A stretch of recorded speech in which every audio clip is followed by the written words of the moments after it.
몇 년 전에 그 아주 인기리에 상영되었던 영화, 뮤지컬 영화인데요. 그 레 미제라블이라고 하는 그 영화가 있죠.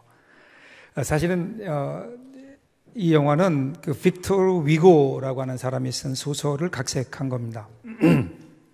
그런데 이 소설의 역사적 배경을 보면 프랑스 대혁명입니다.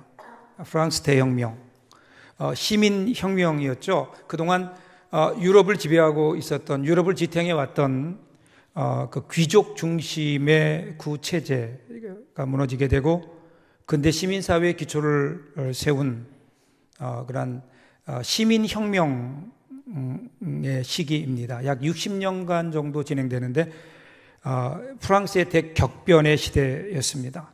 그때 사회적 이슈는 자연히 체제의 변화였죠. 그동안 귀족과 왕족 중심의 체계에서 이제는 시민들, 보통 사람들의 그 체계로 돌아오는 그런 과정을 통해서 결국은 시민들이 왕족과 귀족들로부터 상당한 자유와 인권을 얻어낼 수 있었습니다. 그렇지만 그 과정에서 서로 죽고 죽이는 폭력적인 어떤 그 복수가 난무해서 사회가 혼란스러운 시대였습니다. 이러한 어떤 역사적 혼란 속에서 빅토르 위고는 이 소설을 통해서 그 당시의 사람들에게 이런 질문을 던지는 겁니다. 과연 어떻게 사는 것이 행복한 것인가? 과연 진정으로 더 레 미제라블, 즉 불쌍한 사람, 더 미제러블은 과연 누구인가? 이렇게 사람들을 향해서 질문을 던지는 겁니다. 그 질문을 던지면서 그 소설에서 과연 누가 불쌍한 사람인지 하나하나 설명해 가죠. 첫 번째 등장하는 사람, 첫 번째 등장하는 레 미제라블은 장발장입니다. 소설의 제목이기도 한데요. 참 불쌍한 사람이죠. 허기진 조카들을 먹이기 위해서 몇 조각의 빵을 훔치다가 그만 붙잡히게 되고 감옥을 가게 됩니다. 감옥에 갔지만 굶고 있을 조카들을 생각하니까 그냥 있을 수 없어서 4번이나 탈옥을 시도하는데 그때마다 실패하죠. 그래서 형이 점점 늘어나서 빵 하나 한 조각 훔친 것 때문에 사실은 19년 동안의 그 형기를 살아야만 합니다. 그리고 19년 만에 출소하게 되죠. 출소하고 나니까 사는 것이 만만하지 않습니다. 신분증에는 죄인임을 나타내는 노란색 줄이 그어져 있고요. 여기저기 일자리를 구했지만 일자리를 구하지 못하고 그러다가 우연히 어느 성당에 들어가게 되는데 그 성당에서 미리엘 주교를 만납니다. 미리엘 신부님을 만나게 되죠. 그분에게 따뜻한 환대를 받고 하룻밤 그곳에서 잠을 자게 됩니다. 잠을 자다가 보니까 그의 눈에 값이 나가 보이는 그릇들이 눈에 들어옵니다. 은으로 만든 접시, 은으로 만든 대접들. 결국 유혹에 못 이겨서 접시 하나를 훔쳐서 가슴에 품고 도망 나오다가 밖에서 잠복하며 기다리고 있었던 자베르라고 하는 경감에게 걸리게 되죠. 그래서 다시 끌려 들어옵니다. 끌려 들어오는 장발장을 보면서 그 주교가 그렇게 이야기합니다. 아니 왜 내가 다른 것도 다 줬는데 왜 그것만 가져갔냐고.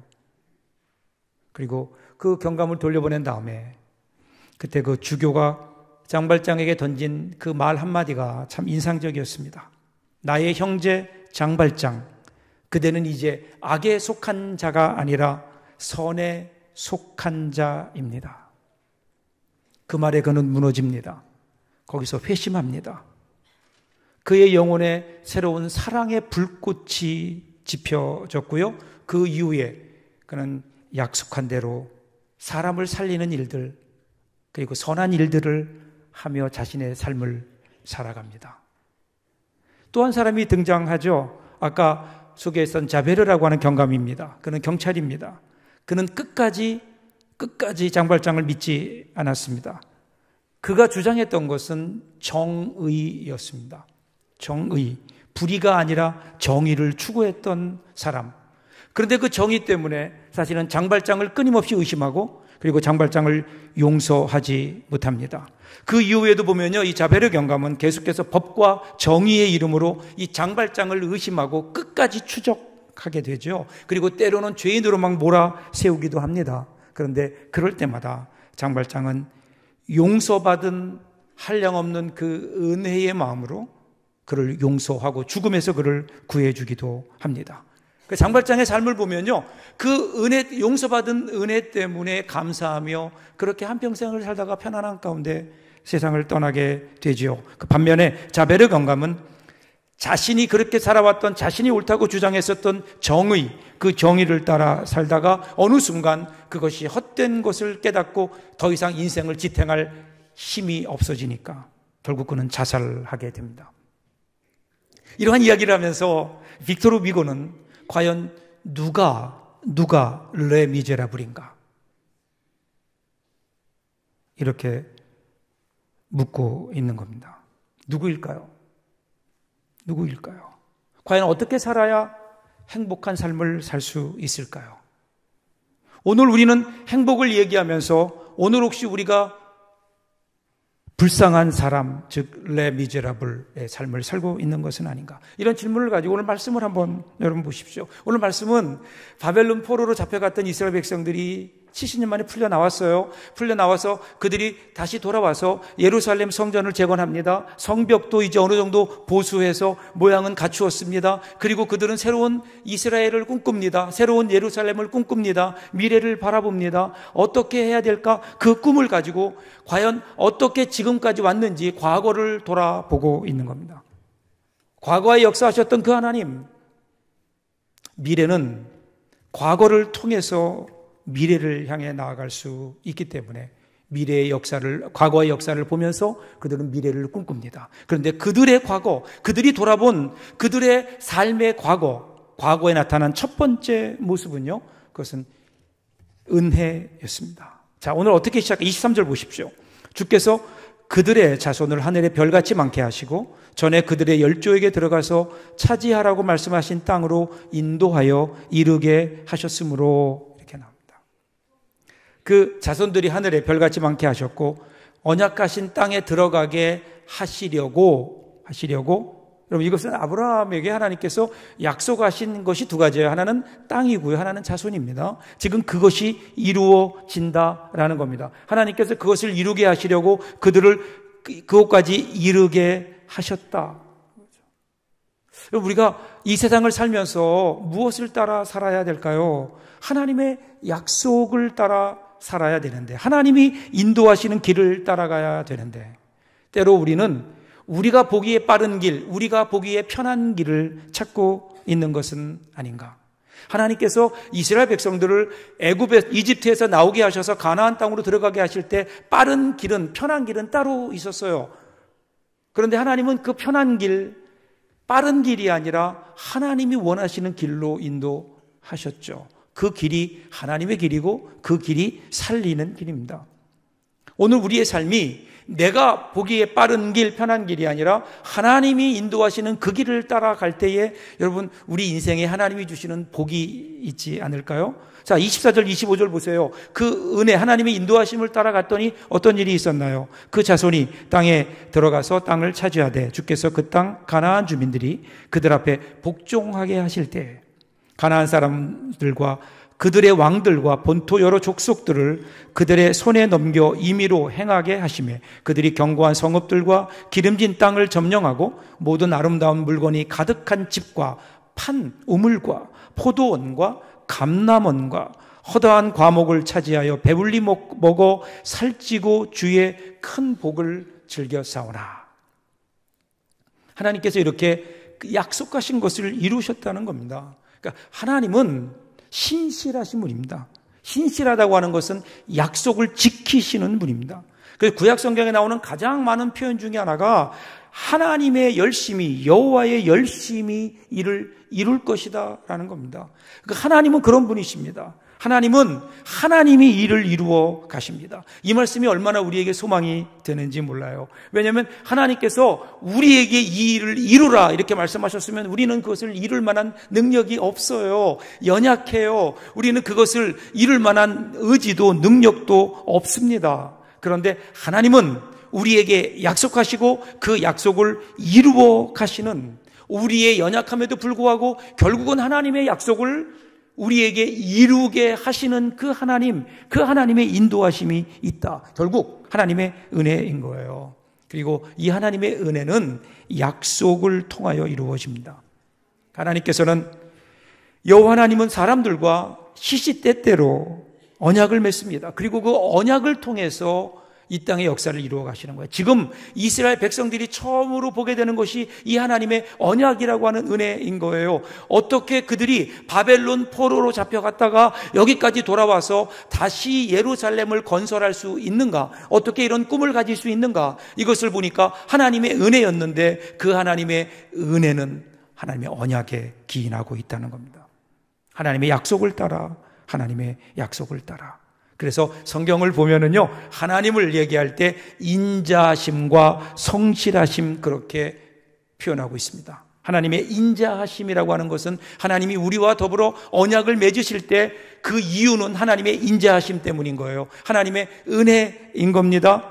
그런데 하나님께서 우리가 그 언약을 의심하지 않고 그 언약을 붙들고 가야 되는 이유는 하나님의 신실하심, 성실하심, 그 일을 결코 잊지 아니하시고 이루어 가시는 하나님의 그 은혜가 있기에 오늘 이 하나님의 은혜를 붙들고 저와 여러분의 삶이 운행된다면 하나님께서 오늘 이스라엘 백성들에게 주셨던 가나안의 복이 우리에게도 경험될 줄로 믿습니다.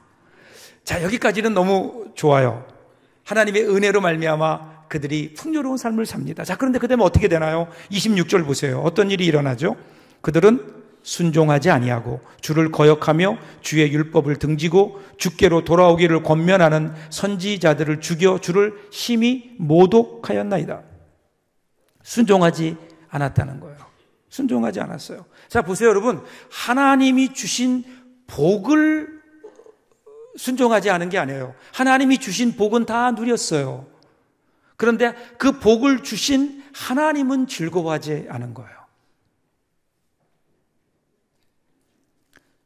그때 그 이스라엘 백성들의 타락의 모습을 보면 그냥 거역하는 정도가 아니었습니다. 그렇게 살아가니까 하나님께서 이스라엘 백성들에게 선지자들을 보내셔서 돌아와라, 회개하고 돌아와라라고 말씀하셨는데 그렇게 회개하고 돌아오라고 외치는 선지자들을 그들을 모욕하고 그들을 죽였다. 완전한 반역입니다. 하나님께서 이런 백성들을 어떻게 다루시죠? 그 다음 27절 보세요. 그러므로 주께서 그들을 대적의 손에 넘기사 그들이 공고를 당하게 하시매 그들이 환난을 당하여 주께 부르짖을 때에 주께서 하늘에서 들으시고 주의 크신 긍휼로 그들에게 구원자들을 주어 그들을 대적의 손에서 구원하셨거늘. 그러니까 하나님이 징계하시는 거예요. 전에는 대적들을 이스라엘 손에 붙이셨는데 그들이 반역하니까 이제는 하나님의 사람들 이스라엘을 대적의 손에 붙입니다. 그러니까 그들에게는 곤고한 거예요. 환난과 공고를 당하게 하신 겁니다. 그들의 지배를 받게 하신 겁니다. 그러니까 힘들지요. 괴롭지요. 그러니까 하나님 앞에 부르짖는 겁니다. 하나님 힘들어요. 못 살겠어요. 하나님께 부르짖습니다. 이 이스라엘 백성들의 부르짖음을 들으신 하나님이 어떻게 하셨다고요? 그들의 부르짖음을 들으시고 하나님 마음속에 긍휼이 움직이기 시작합니다. 그래서 그들을 구원하신 거예요. 얼마나 감사한 일이에요. 자, 그런데 그 다음에 이어지는 28절 보십시오. 그들이 평강을 얻은 후에 다시 주 앞에서 악을 행함으로 주께서 그들을 원수의 손에 버려두사 원수들에게 지배를 당하게 하시다가 그들이 돌이켜 주께 부르짖음에 주께서 하늘에서 들으시고 여러 번 주의 긍휼로 건져내시고. 여러분 보세요. 그들이 평강을 얻은 다음에 그 다음에 어떻게 했죠? 또다시 죄를 짓는 거예요. 그러니까 하나님께서는 또 그들을 징계하십니다. 징계를 당한 이스라엘 백성들이 하나님 힘들어요, 괴로워요, 주께 부르짖으니까 하나님이 또다시 그들을 구원하셨다는 겁니다. 오늘 28절 끝에 보시면 여러 번 긍휼을 바라사 건져내시고 이렇게 얘기하죠. 여러 번, 한두 번이 아니라는 거예요. 여러 번. 이어지는 29절입니다. 다시 주의 율법을 복종하게 하시려고 그들에게 경계하셨으나 그들이 교만하여 사람이 준행하면 그 가운데서 삶을 얻는 주의 계명을 듣지 아니하며 주의 규례를 범하여 고집하는 어깨를 내밀며 목을 굳게 하여 듣지 아니하였나이다. 계속해서 반복되고 있는 거예요. 여러분 사사시대 이후에 이스라엘 백성들의 전형적인 모습을 지금 지적하고 있습니다. 습관적으로 반복해서 죄를 짓는 거예요. 반복해서 죄를 짓다 보면요, 우리 가운데 어떤 일이 일어나네, 그 죄가 우리의 습관이 되어버립니다. 습관이라고 하는 것은 우리 몸에 머물러 있는 반복되는 행동입니다. 영어로 habit 이렇게 얘기하죠. 이 habit을 명사화하면 habitation 이렇게 얘기하죠. habitation은 머무르는 거예요. 단순히 습관이 아니라 그 습관이 우리에게 머무르게 된다는 겁니다. 여러분, 죄의 특성 중에 하나는요, 죄는요, 살아있다는 겁니다. 죄는 점점 더 커져갑니다. 살아있는 생물입니다. 가만히 있지 않아요. 점점 퍼져갑니다. 반복되는 죄는 그냥 그 죄만 반복되는 것이 아니라 죄가 반복되면서 그 죄는 점점 커질 수밖에 없고, 그리고 커지면서 그 죄가 우리 가운데 자리 잡게 되는 거예요. 그래서 반복해서 죄를 짓다 보면 사탄에게 우리도 모르는 사이에 우리의 마음의 한 자리를, 우리 삶의 한 자리를 그들에게 내어주는 것과 같은 겁니다. 그래서 오늘도 악한 사탄은요, 여전히 이러한 반복적인 죄를 통하여 우리 안에 머물려고 합니다. 이 죄, 이스라엘 백성들만의 문제는 아닐 거예요. 오늘 우리에게도 이런 죄가 있지 않나요? 어떤 사람이 술 때문에 고민을 해요. 술을 끊어야 되겠는데 술을 못 끊는 거예요. 술을 못 끊고 하루도 앉아서 술을 마시고 있으니까 친구가 와서, 야, 너는 술을 끊는다더니 왜 또 술을 마시고 있어? 그랬더니 잊고 싶어서. 그래서 뭘 잊고 싶은데, 부끄러운 내 모습을 잊고 싶어서. 뭐가 부끄러운데? 술 마시는 내 모습이 부끄러워서. 그래서 술을 마시고 있다. 혹시 오늘 여러분, 우리의 모습은 아닌가? 우리가 심각하게 좀 물어봐야 돼요. 이런 모습을 보면서 왜 그럴까? 왜 우리는 죄를 반복하고 있는가? 왜 그럴까요? 여러분, 이에 대한 성경의 대답은 분명합니다. 분명하게 성경이 얘기해요. 죄인이기 때문이라는 거예요. 그 성경은 의인은 없나니 하나도 없고 선을 행하는 자도 없고 하나님을 찾는 자도 없다, 이렇게 말하면서 다 죄 아래 있다, 이렇게 선언합니다. 이것이 여러분 하나님의 진단입니다. 하나님의 진단 앞에 누가 아니라고 얘기할 수 있겠어요? 죄인이라는 겁니다. 죄인. 그래서 어거스틴은 이렇게 얘기했어요. 이 세상 모든 사람들은 죄인이다. 단 두 가지 종류가 있는데, 하나는 죄인임을 아는 죄인과 죄인임을 모르는 죄인만 있을 뿐이다. 모든 사람은 하나님 앞에 죄인이다. 여러분, 사실은요, 목사로서도 여러분들이 얘기할 때 가장 부담되는 이야기가 두 가지가 있어요. 하나는 여러분 죄인입니다. 그 다음에 또 하나는 뭘까요? 헌금하십시오. 이 두 가지가 제일 부담되는 설교입니다. 그런데 여러분, 죄인이라고 하는 이야기, 왜 죄인일까요? 사실 현대인들은 죄인이라는 말을 싫어합니다. 부담스러워합니다. 그래서 가능하면 죄라는 말 대신에 다른 말들을 사용하기를 원합니다.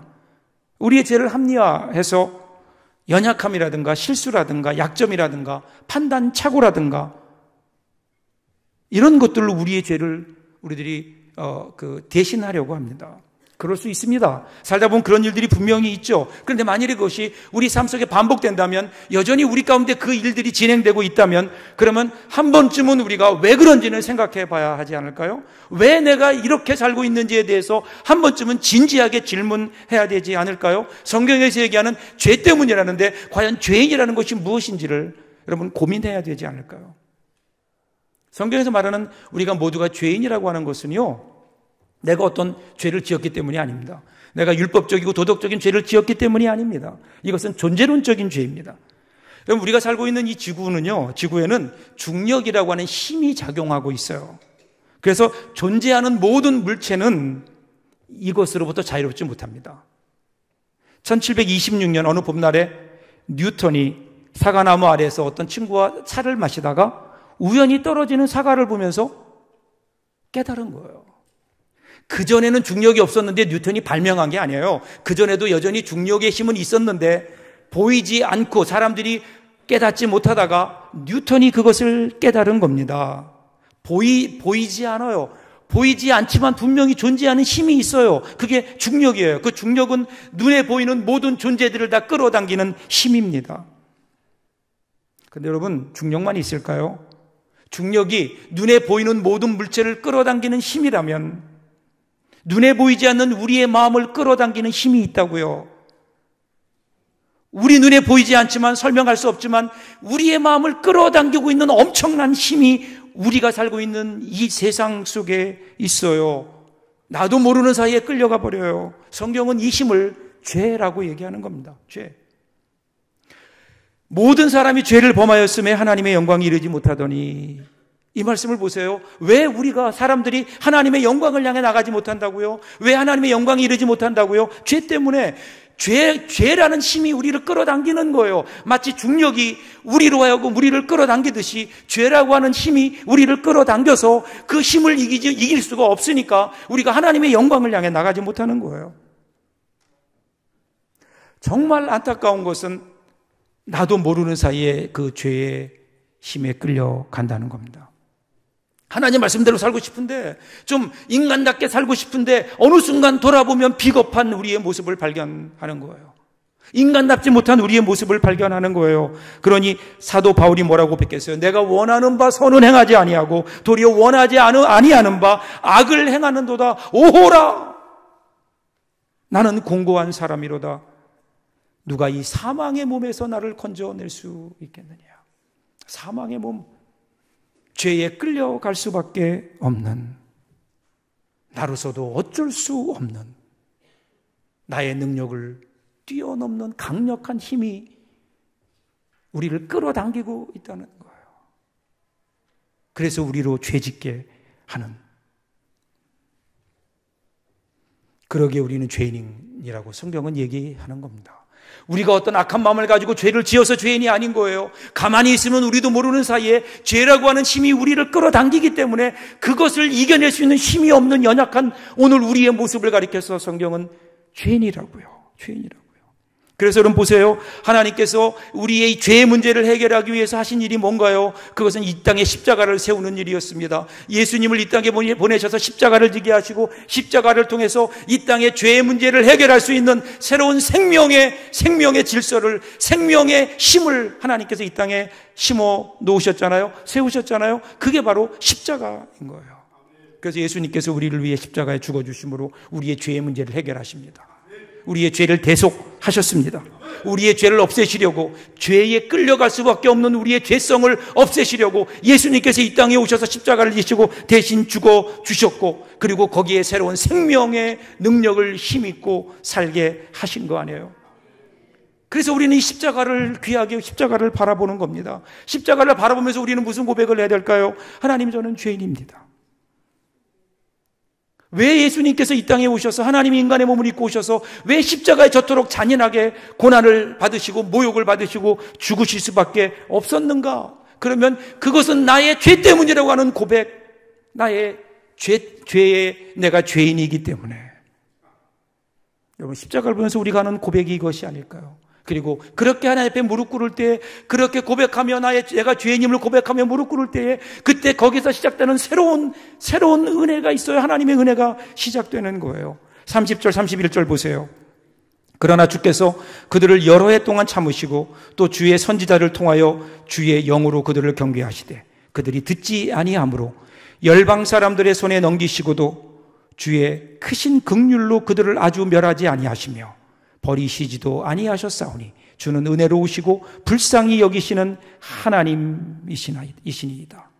비록 백성들의 범죄로 하나님께서 그들을 열방 사람들의 손에 붙이셨지만 하나님의 마음은 그게 아니에요. 그들을 영원히 멸하게 하실 수 없는 거예요. 버리실 수 없어요. 왜냐하면 하나님은 은혜로우시고 긍휼히 여기시는 하나님이시기 때문에. 오늘 육체를 입고 죄인된 우리들은 한계가 있습니다. 그래서 우리는 죄를 지을 수밖에 없어요. 죄를 지을 수밖에 없는 그 연약함. 그런데 그럼에도 불구하고 그 연약함을 사랑하시는, 연약함마저 포기할 수 없으시는 하나님의 그 사랑, 하나님의 끊기지 않는 그 사랑. 오늘 본문을 보면은요, 두 가지 큰 흐름이 나와요. 하나는 인간들이 계속해서 죄를 짓네요. 반복해서 죄를 짓는 거예요. 그러면 반복해서 죄를 지을 때마다 또 하나의 순환이 나타나기 시작합니다. 그것은 은혜의 순환인 거예요. 그래서 사람들이 죄를 지으면 하나님의 은혜가 거기에 또 더해져요. 또다시 그들이 죄를 지으면 그러면 또다시 하나님의 은혜가 더해져서 그들을 구원하고 회복시키는 거예요. 마치 두 개의 톱니바퀴가 서로 맞물려 돌아가듯이 인간의 죄와 하나님의 은혜가 서로 톱니바퀴처럼 묶여서 서로 돌아가고 있는 것 아닐까요? 하나님의 용서는 끝이 없어 보입니다. 마치 그런 것 같아요, 여러분. 지칠 줄 모르는 사람들의 범죄, 그런데 거기에 포기할 줄 모르시는 하나님의 은혜, 이 두 개가 붙은 거예요. 누가 이겼을까요? 하나님의 은혜가 이긴 거예요. 하나님의 은혜가 이긴 겁니다. 주는 은혜로우시고 불쌍히 여기시는 하나님이십니다. 은혜가 이기는 거예요. 하나님의 은혜.